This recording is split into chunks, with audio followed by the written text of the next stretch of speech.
Ophaur has gone through many changes throughout the years. From an oddly specific thought experiment by a 7th grader to a fully fledged creature with its own biological lore, it was the first time I got attached to a design of mine that wasn't an OC. As I improved my art over the years, the Ophaur improved too, in more ways than just appearance. I developed a passion for this creature. I wanted it to be as real as possible without it actually existing in the real world. And now, it's all led up to this moment. My art skills may have not peaked yet, but there is now plenty of information on all fours. Enough for me to announce. It's been a little over a year since this channel was created, so the logical thing to do is explain how I created the Ophaur in the first place. I'm pretty sure it was when I was transitioning from 7th to 8th grade during summer break, so it was like 3 or 4 years ago depending on how you count it. One day I got absolutely obsessed with synapses during spring, and summer gave me the perfect opportunity to do extensive research. Genus after genus, clade after clade, I tried to leave no stone unturned. By the end of it, I memorized every major clade in the lineage that led to mammals from Eupellicosauria down to mammalia forms. One day I stumbled across the page for Borea. Of course, being a synapsid, I automatically assumed it would be an interesting read, but I severely underestimated how interesting Borea would end up being to me, and that was all due to a few things. Lines that explain traits that Borea evolved independently of mammals before mammals were even a thing. A line that implied that Borea may have had the right equipment to feed its young with milk. And this phylogenetic tree that looked different the first time I saw it. For some reason, it struck me hard. Borea was so close to mammals while not even being on a direct branch that led to them. It was a pretty close relative, but it just didn't make it. So I got to drawing this hypothetical animal in a notebook one night. It was of course a combination of Borea, but also a cotton leopard, a fossa, a snake, a bit of marsupials, mustelids, arctocephalians, primitive primate, and a bit of monitor lizard. This was before I treated it as a real animal, so it mostly served as a mini enemy and roleplays with my friends. The funny thing is, basically everything from this original design stayed the same besides your pretty hand-style tail and its name. The design inspiration stayed the same. The behavior, especially the nest guarding, stayed the same. The venom basically stayed the same, I just gave it more detail.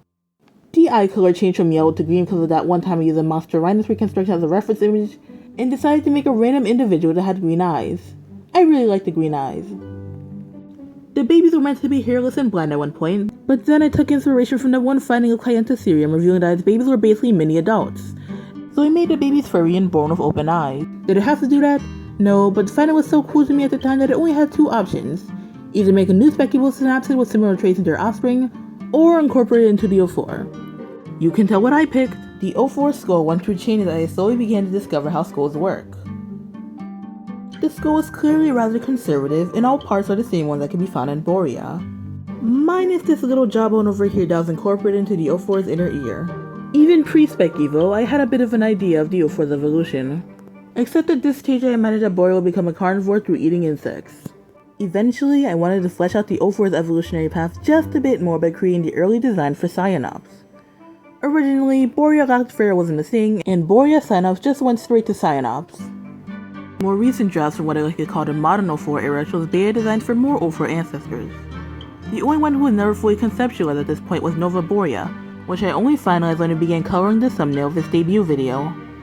The Ophaur was supposed to have a normal evolution story until I got the bright idea that went along the lines of New Borea, Nova Borea, Nova Borea, stars. For a long while I didn't plan to make subspecies that looked distinct from each other, but I realized that it would be dumb if there was no co-variation between different continents. To conclude, many of the changes the Ophaur went through are more of a product of me improving my anatomy skills than me actively trying to change the design. As time went on, I also wanted to make the Ophaur more marketable, which is why you can see the Ophaur's eyes get bigger and more expressive as you go from older drawings to newer drawings.